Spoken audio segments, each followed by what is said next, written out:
নমস্কার, জিজ্ঞাসায় আপনাদের সকলকে স্বাগত। আবারও আমরা চলে এসেছি আমাদের আরেকটি সেগমেন্ট নিয়ে। মন সংক্রান্ত যে কোনো সমস্যা সমাধানের জন্য অবশ্যই আমাদের সাথে যোগাযোগ করুন। আমাদের নম্বরটা ডিসক্রিপশন বক্সে পেয়ে যাবেন। আচ্ছা পামেলা, আজকে আমার মাথায় একটা প্রশ্ন ঘুরছে। সেই প্রশ্নটা হলো, এই যে সম্পর্কের মধ্যে দূরত্ব, যে কোনো সম্পর্ক, সেই দূরত্বের পেছনেও কি রাগ রয়েছে? এবং রাগ তো আছেই, দূরত্ব তো তৈরি হচ্ছেই রাগ থেকে, কিন্তু সেই রাগের ভেতরে কি আছে? একদম, এটা নিয়ে আজকে একটুখানি ডিসকাশন করা যায়।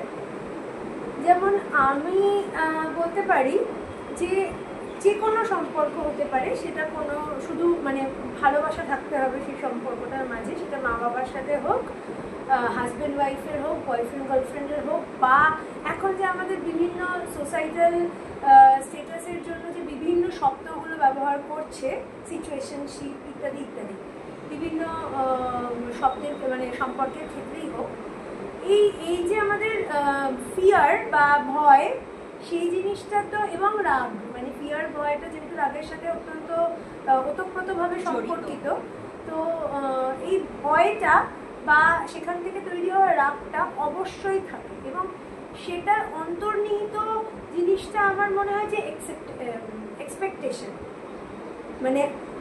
আমার অপরজনের সাথে একটা সম্পর্ক রয়েছে এবং আমার সেখান থেকে কিছু চাহিদা রয়েছে, অপোজিটের মানুষটারও রয়েছে, আমারও কিছু চাহিদা রয়েছে, এবং এই চাহিদা বা এই এক্সপেকটেশনটা কতটা লেভেলে কীরকম হতে পারে এবং আমরা আরেকজনের থেকে কতটা এক্সপেক্ট করতে পারি, সেইটা থেকে জন্মায়।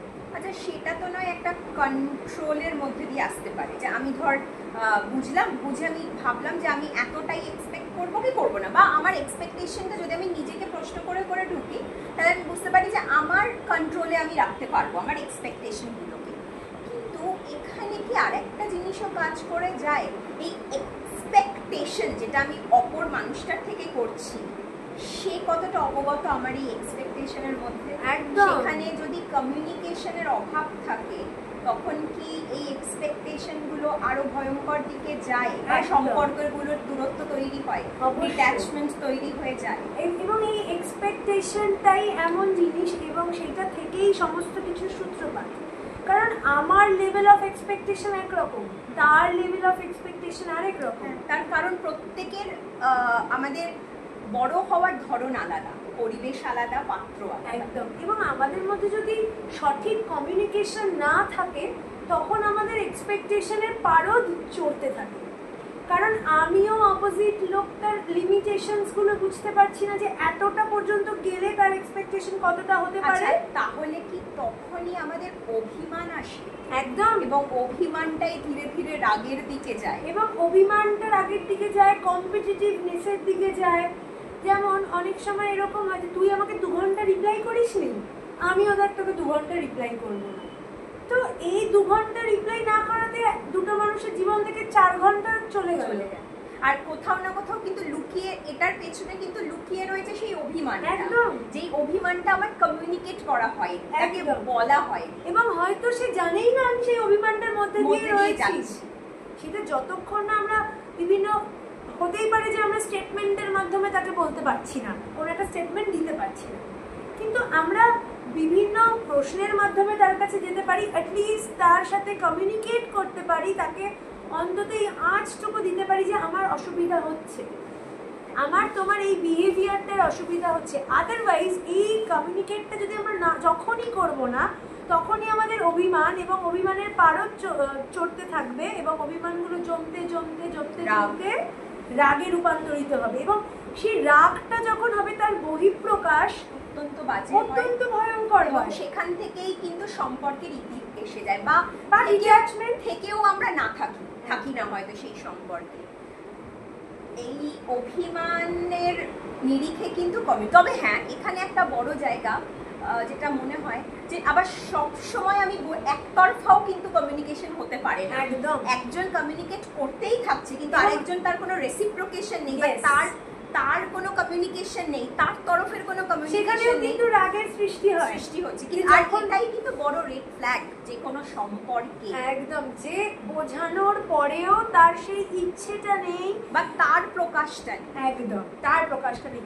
তার হতে পারে অনেক মানুষ আমাদের কাছে বলে যে আমি বলতে পারি না, আমি এই কথাটা বলে উঠতে পারিনি। সেটা যে কোনো কথা, শুধুমাত্র রাগের কথা না, তার অভিমান হতে পারে, তার কোনো ভালো লাগা খারাপ লাগা, ছোট থেকে ছোট জিনিস হতে পারে যে আমরা বলে উঠতে পারলাম না। এই বলে উঠতে না পারাটাও আমাদের কিন্তু আস্তে আস্তে রাগের দিকে, সেটা কিন্তু আমাদের নিজেদেরই জন্য। একদম। আর এই বলে উঠতে না পারাটাই কিন্তু কোথাও না কোথাও আমাদেরকে ইমোশনালি আনঅ্যাভেলেবল করে দেয়। একদম। বা ইমোশনালি কিন্তু আমরা খুব, আমাদের আইকিউ, ইমোশনাল আইকিউটা খুব কম থাকা মানেই কিন্তু আমরা এক্সপ্রেস করতে পারছি। কারণ আমরা কি করছি, যখনই আমরা দেখছি যে অপোজিটের মানুষটা একরকম ওর নিজের মতো রিপ্লাই করলো, আমার মতো হলো না, এবং এটা যদি অনেক দিন ধরে দেখি, বোঝানোর পরের কথা আমি আসছি না, হয়তো তাকে আমি বোঝাইনি, কিন্তু আমি নিজের মনের মধ্যেই জিনিসটাকে নিয়ে আলোচনা করেছি, এবং আমি কিন্তু নিজেই দরজাটা জানলাটা বন্ধ করে দিচ্ছি নিজের মনে, এবং ওই পাশ থেকে হাওয়াটা কিন্তু কিছুতেই তখন এই পাশে পাস করছে না, কারণ আমি নিজে থেকেই ওই দরজাগুলো বন্ধ করে দিয়েছি। তা আমাদের বিভিন্ন প্রশ্নের মাধ্যমে অন্তত কমিউনিকেট করা, বা হয়তো আমি এক সপ্তাহ বলতে পারলাম না, ওই এক সপ্তাহের পরে একটা দিন যখন তার সাথে বসবো, তখন আমাকে তাকে অন্তত স্পেস দিতে হবে যে সে কি কিছু বলতে চাইছে, বা ওকে আমি যে অফ আছি এত এক সপ্তাহ ধরে সেটা কেউ বুঝতে পারলো, এবং বুঝতে পেরে ওর কি এফেক্ট করলো। কিন্তু হ্যাঁ, যদি এফেক্ট না থাকে তখনও কিন্তু সেটা আমাদেরকে red flag। বুঝতে হবে যে আমরা কি ঠিক দিকে এগোচ্ছি, নাকি আমরা কোনো ভুল আলেয়ার পেছনে দৌড়চ্ছি, নাকি ওখানে সত্যি জলাভূমি আছে। এটা কিন্তু ভাবতে হবে। প্রশ্ন করুন, আমরাও করছি। এভাবেই আমরা ধীরে ধীরে আমাদের রাগ অভিমানের অন্তরে প্রবেশ করতে পারি। নমস্কার।